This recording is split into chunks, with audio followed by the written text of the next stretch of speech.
Mi esposo me escondió $45.000 en una cuenta secreta mientras me prohibía gastar $38 en carne, pero lo descubrí por una llamada del seguro que él nunca esperó. Tengo una situación con mi esposo Leonard, los dos de 32 años y juntos desde los 19, que estalló hace unos días por una llamada telefónica que ni siquiera era para mí, y todavía no sé si estoy exagerando o no. Todo arranca hace muchos años, cuando Leonard y yo, que somos personas obsesivamente organizadas, nos sentamos a planear nuestra vida con hojas de cálculo y proyecciones, como hacemos todo. Desde muy temprano en nuestra relación, los dos coincidíamos en que queríamos tener un solo hijo, y que cuando llegara, yo dejaría de trabajar para quedarme en casa a tiempo completo y criarlo. Esto no fue un capricho ni una idea de último momento. Lo planeamos durante años, con una disciplina que a veces hasta nos quitaba diversión, anotando metas, revisando números, posponiendo el embarazo hasta tener cada casilla marcada. Para nosotros, tener un hijo sin estar completamente listos no era una opción, y por estar listos no me refiero a las ganas, que sobraban, sino a tener cada peso en su lugar. Queríamos que todo estuviera perfecto antes de traer un bebé al mundo. La casa, nuestras carreras, los ahorros, las inversiones, el colchón de emergencia,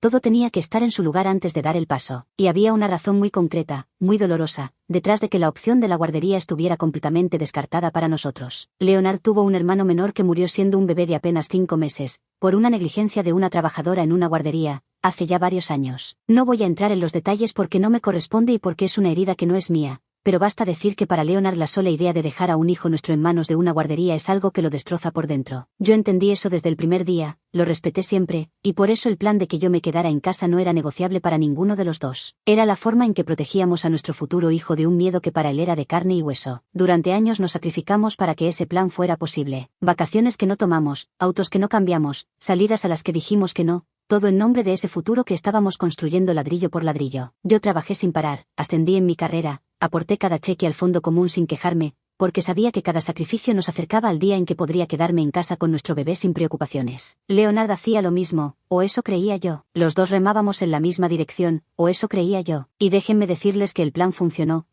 tal cual lo habíamos dibujado en el papel. Hace cosa de 2 años, llegamos a tener $500,000 en inversiones, varios colchones de ahorro repartidos en distintos tipos de cuentas y bonos, compramos nuestra casa, y hasta nos dimos el lujo de comprarnos un bote, algo que para mí era una locura pero que él quería y que pudimos pagar sin que se moviera el resto del plan. Todo lo que habíamos proyectado durante tanto tiempo por fin encajó, como las piezas de un rompecabezas que tardamos años en armar. Y entonces, con la casa pagándose sola, las inversiones rindiendo y los números por fin en verde después de tantos años de disciplina, nos miramos una noche y dijimos que ya estaba, que habíamos cumplido cada punto de la lista, que era el momento de buscar al bebé que tanto habíamos esperado. Recuerdo esa conversación como uno de los momentos más felices de mi vida. Lo que no sabía, lo que descubrí mucho después, es que ni siquiera en ese momento tan nuestro estábamos los dos del todo en la misma página. Ahora tenemos una hija de 4 semanas. 4 semanas. Es importante que tengan presente lo reciente que es todo esto, porque el momento en que estalló la bomba no podría haber sido peor. Mi embarazo no fue fácil. Tuve un desprendimiento de placenta que me obligó a dejar de trabajar desde los 5 meses, pero fuera de ese susto todo salió bien. Mi hija nació sana, con buen peso, y yo me recuperé del parto más rápido de lo que esperaba. Y si me recuperé rápido fue, en gran parte, gracias a Leonard,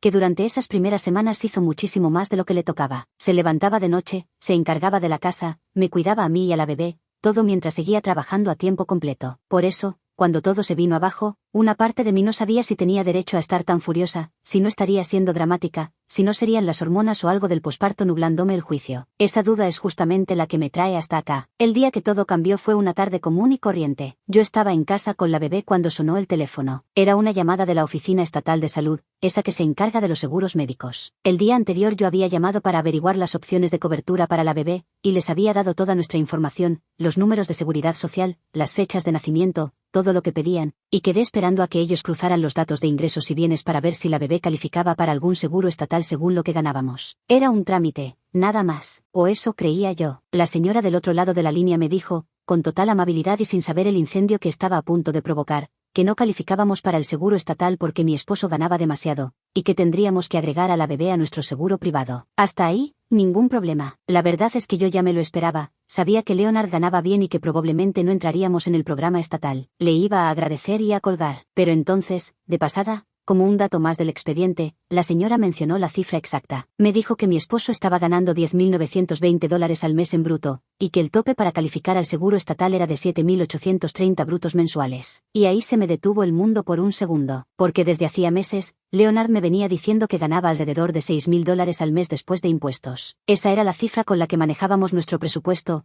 con la que decidíamos que podíamos y que no podíamos gastar, con la que yo organizaba las cuentas de la casa. 6.000. Y de repente una desconocida en el teléfono me estaba diciendo, sin ninguna intención, que el bruto de mi esposo era casi 11.000. Hay una diferencia enorme entre lo que él me decía y lo que esa cifra implicaba. Una diferencia de miles de dólares cada mes que no se explicaba ni de cerca solo con los impuestos. Me quedé con el teléfono pegado a la oreja unos segundos de más, en silencio, mientras la señora seguía hablando de formularios y de plazos que yo ya no escuchaba. Mi cabeza estaba haciendo cuentas a toda velocidad, restando, multiplicando, buscando desesperadamente una manera de que esos números cuadraran con la versión que mi esposo me había dado durante meses. Pero no cuadraban de ninguna forma honesta. Por más vueltas que les diera, la única explicación posible era que Leonard me había estado mintiendo sobre cuánto ganaba. Le agradecí a la señora, colgué con la mayor calma que pude fingir, y me quedé sentada unos minutos con la bebé dormida en brazos, sintiendo como se me revolvía algo por dentro. No quería sacar conclusiones apresuradas. Me dije que tenía que haber una explicación, que quizás yo había entendido mal, que tal vez los números brutos y netos eran más complicados de lo que yo creía. Así que esperé a que Leonard saliera un momento, dejé a la bebé en su cuna, y fui a su computadora. No es algo que suele hacer. Nunca en 13 años había revisado sus cosas a escondidas, porque hasta esa tarde no había tenido jamás un solo motivo para desconfiar de él. Me sentí extraña haciéndolo, casi culpable, como si yo fuera la que estaba traicionando algo al meterme en su computadora. Tuve que recordarme que no estaba husmeando por inseguridad ni por celos, sino porque una institución oficial acababa de darme una cifra que contradecía de plano lo que mi esposo me venía diciendo. Esa cifra me quemaba por dentro, no me dejaba respirar, y supe que no iba a poder mirarlo a la cara esa noche sin antes saber la verdad. Entré a su banco, que es algo a lo que yo tenía acceso porque se supone que no nos escondíamos nada, y ahí estaba todo, frente a mis ojos, imposible de seguir negando. Su sueldo neto mensual, lo que de verdad le quedaba para llevar a casa cada mes, rondaba los $8.500. No 6.000, 8.500. Y lo peor no era ni siquiera la diferencia en sí, sino lo que vi a continuación. Cada mes, religiosamente, Leonard tomaba todo lo que superaba esos $6.000 que me había declarado, y lo transfería a otra cuenta. Una cuenta que yo no sabía que existía. Una cuenta que estaba solo a su nombre, de la que yo no tenía la menor idea. Seguí el rastro de esas transferencias hacia atrás, mes por mes, y cuando llegué al saldo de esa cuenta secreta casi se me cae el teléfono de las manos. Tenía más de $45.000 ahí estacionados. $45.000 que él me había ocultado, dólar por dólar, durante meses. Pero el verdadero golpe, el que convierte esto de un simple secreto en algo mucho más feo,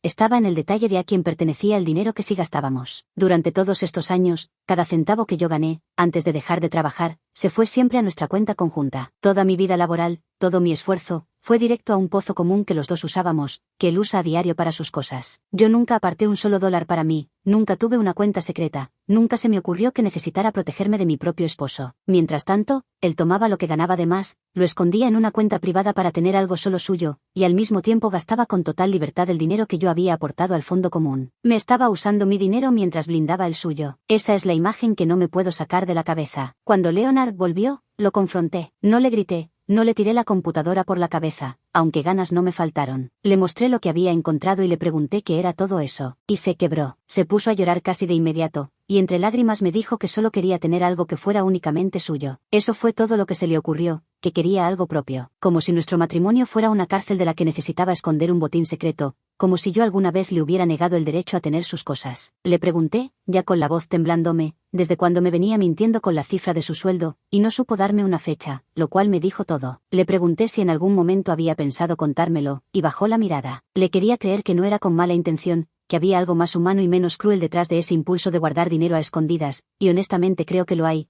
porque Leonard no es un estafador ni un hombre malvado. Pero por más que lo intentaba, esa explicación de que solo quería algo suyo no me alcanzaba para tapar el agujero que sentía en el pecho. Uno no le miente sistemáticamente a la persona que ama, mes tras mes, por algo que se pueda explicar con una frase tan pequeña. Porque mientras él juntaba sus $45.000 en secreto, en nuestra vida de todos los días me hacía sentir que teníamos que cuidar cada moneda. Y no estoy hablando en general, estoy hablando de algo concreto que pasó apenas la semana anterior a la llamada. Yo había comprado 2 cortes de carne para que cenáramos algo rico, gasté $38 en esos 2 bistecs, y Leonard me hizo un comentario sobre que eso era un desperdicio de dinero, que no estábamos para esos lujos, que debíamos ser más cuidadosos con los gastos. $38 en carne para su esposa embarazada le parecieron un desperdicio imperdonable, mientras tenía 45.000 escondidos en una cuenta que yo ni sabía que respiraba. Y no fue solo lo del bistec, ahora que lo pienso. Fueron meses de pequeños comentarios sobre que cuidáramos los gastos, de sugerencias de que no compráramos tal cosa, de hacerme sentir que vivíamos más justos de lo que en realidad vivíamos. Yo recortaba donde podía, apagaba luces, comparaba precios, me privaba de antojos, todo para ser una buena administradora de la casa, mientras la verdad era que teníamos miles de dólares de margen que él prefería esconder antes que compartir conmigo. Cuando junté esas dos cosas en mi cabeza, la del bistec y la de la cuenta secreta, pasé de la tristeza a la furia en cuestión de segundos. Así que le dije lo que en ese momento sentí que tenía que hacer para protegerme. Le dije que iba a meter a la bebé a una guardería y que iba a volver a trabajar. Porque si mi esposo era capaz de esconderme dinero de esa manera, yo necesitaba dejar de depender por completo de él, necesitaba tener mi propio ingreso, mi propia seguridad, dejar de estar en una posición donde él controlaba la billetera mientras yo confiaba ciegamente. Y sabía perfectamente lo que esas palabras significaban para él, sabía que la guardería era su línea roja, su herida más profunda. En el instante en que las dije, Leonard se desmoronó todavía más, llorando por el recuerdo de su hermanito, suplicándome que no, que cualquier cosa menos eso. Y por primera vez en 13 años, ver llorar a Leonard no me ablandó. Le dije que me arrepentía del acuerdo que habíamos hecho de que yo me quedara en casa, que ese acuerdo se había construido sobre una confianza que él acababa de hacer pedazos, y que no me importaba si lloraba por eso. Lo dije y una parte de mí no podía creer que esas palabras estuvieran saliendo de mi boca, porque yo no soy así, yo siempre fui la que consuela, la que cede, la que pone la otra mejilla y busca la forma de que el otro no sufra. 13 años siendo esa persona, y de repente me escuchaba a mí misma siendo dura, fría, inflexible, y lo más raro de todo es que no me sentía culpable por serlo. Me sentía, por primera vez en mucho tiempo, como alguien que se estaba defendiendo en lugar de defender a todos los demás. Esa sensación, en medio de todo el dolor, fue casi un descubrimiento, pero algo se había roto, y ya no me sentía segura en mi propia casa, en mi propio matrimonio, en el plan de vida que habíamos tardado más de una década en construir. De repente todo ese edificio perfecto que habíamos levantado tenía una grieta en los cimientos, y yo no sabía si el resto iba a aguantar. Actualización 1. Lo primero que muchos me preguntaron fue si Leonard, después de la confrontación, llegó a entender de verdad por qué lo que hizo es tan grave, o si se quedó en la versión de que solo quería algo suyo. Y la respuesta honesta es que entendió a medias, que es casi peor que no entender nada. En las conversaciones que tuvimos los días siguientes, Leonard repetía una y otra vez que él jamás habría tocado nuestros ahorros comunes, que esa cuenta secreta era plata extra, que técnicamente no nos había quitado nada a la familia. Y yo trataba de explicarle, hasta quedarme sin voz, que el problema no era si nos faltó dinero o no. El problema era la mentira sostenida durante meses, mirarme a los ojos y decirme una cifra falsa mientras él sabía la verdadera. El problema era que me dejó organizar nuestra vida entera con información que él sabía que era mentira. Leonard escuchaba, asentía, pero yo veía en su cara que en el fondo seguía sin entender por qué su esposa hacía semejante escándalo por una cuenta de ahorros. Varios me recomendaron que revisara absolutamente todo, que no me quedara solo con lo que había encontrado esa primera tarde, y les hice caso de inmediato. Me senté con paciencia, durante las siestas de la bebé, a repasar cada cuenta, cada inversión, cada tarjeta, cada movimiento de los últimos 2 años. Necesitaba saber si esa cuenta de $45,000 era la única sorpresa o si había más cosas escondidas. Fue un proceso horrible, porque cada vez que abría un nuevo estado de cuenta me temblaban las manos, esperando encontrar otra mentira. Por suerte, y dentro de lo malo, no encontré una segunda cuenta secreta, pero sí encontré que esa cuenta venía creciendo desde mucho antes de lo que él me había admitido, lo que significaba que la mentira de los $6,000 era todavía más vieja de lo que yo pensaba. Llevaba mintiéndome con la cifra de su sueldo desde bastante antes del embarazo, lo que significaba que cuando nos sentamos a decidir que era el momento de buscar al bebé, cuando hicimos las cuentas finales de si estábamos listos, él ya tenía su reserva secreta creciendo a mis espaldas. Esa fue la parte que más me costó tragar de toda la revisión. No fue una mentira que surgió en un momento de debilidad reciente. Fue una mentira que ya estaba ahí, instalada, mientras tomábamos juntos la decisión más importante de nuestras vidas. Cada vez que pienso en eso, en que planeamos a nuestra hija con esa mentira ya de por medio, se me revuelve algo que no sé si se va a acomodar alguna vez. La gente también me preguntó cómo estaba manejando todo esto con una recién nacida en casa, y esa es la parte que de verdad me cuesta. Porque una cosa es descubrir que tu esposo te esconde dinero, y otra muy distinta es descubrirlo cuando tienes una bebé de 4 semanas que depende de ti para todo, que se despierta cada 2 horas, que necesita una madre entera y presente. Yo estaba procesando la traición más grande de mi matrimonio mientras amamantaba, mientras cambiaba pañales, mientras intentaba dormir los retazos de sueño que la bebé me permitía. No tenía el lujo de encerrarme a llorar o a pensar, porque había una personita que me necesitaba al 100%. Hubo noches en que le daba el pecho a las 3 de la mañana, llorando en silencio para no despertarla, preguntándome cómo había llegado al peor momento de mi matrimonio justo en el momento más vulnerable de mi vida. El cuerpo todavía recuperándose del parto, las hormonas hechas un caos, el cansancio acumulado de no dormir, y encima de todo eso, la certeza de que el hombre que dormía en la habitación de al lado me había estado mintiendo. A veces miraba a mi hija mientras mamaba, tan ajena a todo, tan perfecta, y pensaba que ella merecía llegar a un hogar entero, no a uno con una grieta en el medio. Y esa idea me daba unas ganas locas de arreglar todo a cualquier precio, pero también sabía que arreglarlo fingiendo que no había pasado nada sería empezar la vida de mi hija sobre una mentira. Lo que empezó a quedarme claro en esos días fue que ya no se trataba solo de los $45,000. Se trataba de que el hombre con el que planeé cada detalle de mi vida, el que se suponía que era mi socio en todo esto, Había estado jugando con una baraja distinta a la mía. Yo ponía todas mis cartas sobre la mesa, y él se guardaba algunas en la manga. Y una vez que ves eso, ya no puedes dejar de verlo. Actualización 2. Sobre la guardería, que fue lo que más me preguntaron, les cuento que sí, que pasé de la amenaza a la acción. Empecé a buscar guarderías en serio, a pedir referencias, a averiguar precios y disponibilidad. Y quiero ser honesta, no lo hice solo por necesidad económica, porque la verdad es que con lo que Leonard gana no me hace falta trabajar para que comamos. Lo hice por algo más profundo, lo hice para recuperar el control sobre mi propia vida, para no quedar nunca más en una posición donde dependo enteramente de un hombre que demostró que me puede mentir a la cara durante meses. Volver a trabajar significaba volver a tener mi propio dinero, mi propia cuenta, mi propia independencia. Significaba que si algún día esto se rompía del todo, yo no me quedaría en la calle con una hija y sin un centavo a mi nombre. La reacción de Leonard al ver que yo no estaba bromeando, que de verdad estaba haciendo llamadas y visitando lugares, fue de pánico puro. Para él, ver a su esposa buscando guarderías era ver materializarse su peor pesadilla, la misma que le costó un hermano. Me rogó, me prometió que iba a cambiar, que iba a cerrar la cuenta secreta y pasar todo al fondo común, que iba a ser completamente transparente de ahí en adelante. Y yo le creo que está aterrado, le creo de verdad que no quiere perdernos ni a mí ni a la bebé. Esa parte de su dolor es genuina, no la pongo en duda. Pero también me di cuenta de algo profundamente incómodo, y es que buena parte de su desesperación no venía de haber entendido el daño que me hizo, sino del miedo puro y simple a la guardería. Cada vez que yo mencionaba el tema, su reacción era sobre el lugar donde iría la bebé, no sobre la mentira que nos había traído hasta ese punto. Era como si para él el problema de toda esta historia fuera mi reacción, y no su engaño. Le dolía muchísimo más la consecuencia que la causa, y eso me dejó pensando, noche tras noche, si de verdad había entendido algo o si solo estaba aterrado de perder el control de la situación, que quizás era lo mismo que lo había llevado a esconder el dinero desde el principio. Muchos me sugirieron que habláramos con alguien de afuera, un profesional, antes de tomar decisiones definitivas, y eso sí lo hicimos. Empezamos a ver a una terapeuta de parejas. Fue idea mía, y Leonard aceptó sin chistar, supongo que porque vio en la terapia una tabla de salvación. En las sesiones salieron cosas que yo no esperaba. Salió que Leonard había crecido en una casa donde el dinero era una fuente constante de peleas y de control, y que su forma de sentirse seguro era tener una reserva oculta que nadie pudiera tocar, ni siquiera yo. No es una excusa, y la terapeuta fue muy clara en eso, recalcando varias veces que entender un comportamiento no es lo mismo que justificarlo. Leonard había visto a sus padres pelear por dinero, había visto a uno de ellos controlar al otro a través de la billetera, y de niño se había prometido que él nunca quedaría en esa posición de indefensión. Su cuenta secreta era, en su cabeza torcida, un seguro contra una pesadilla de su infancia, no un ataque contra mí. El problema es que para protegerse de un fantasma del pasado,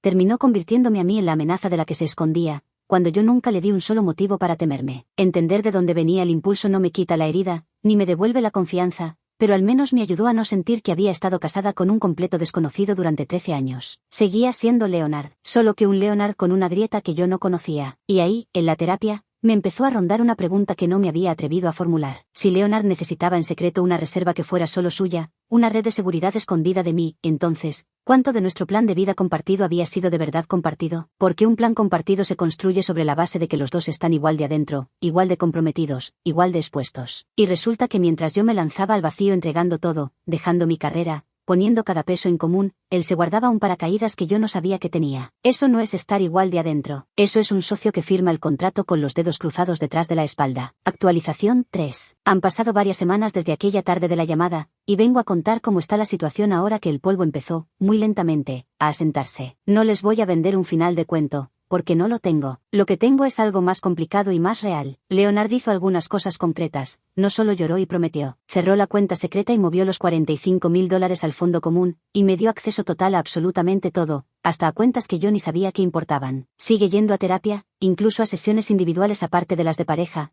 trabajando en ese asunto del control y la seguridad que arrastra desde la infancia. En el plano de los hechos, hizo lo que tenía que hacer. Pero la confianza no es una cuenta bancaria, no se transfiere de un día para el otro. Y esa es la parte que sigue en construcción. Hay mañanas en que lo miro y veo otra vez al hombre con el que me casé, y hay otras en que lo miro y solo veo la cifra falsa que me repitió durante meses sin que se le moviera un músculo de la cara. La grieta sigue ahí. Quizás se vaya cerrando con el tiempo, quizás no, pero sería deshonesto de mi parte decirles que ya lo perdoné y que todo volvió a la normalidad. La normalidad de antes se basaba en que yo confiaba sin dudar, y esa clase de confianza inocente ya no va a volver. La que estamos construyendo ahora es otra, una más vigilante, más adulta, más triste también. Sobre el plan original, tomé una decisión y la voy a sostener pase lo que pase con el matrimonio. Voy a volver a trabajar. No metí a la bebé a la guardería, porque después de pensarlo con la cabeza fría y no desde la rabia, Encontré una solución intermedia que respeta el miedo de Leonard sin dejarme a mí desprotegida. Encontré un trabajo que puedo hacer parcialmente desde casa, y para las horas en que necesito concentración total,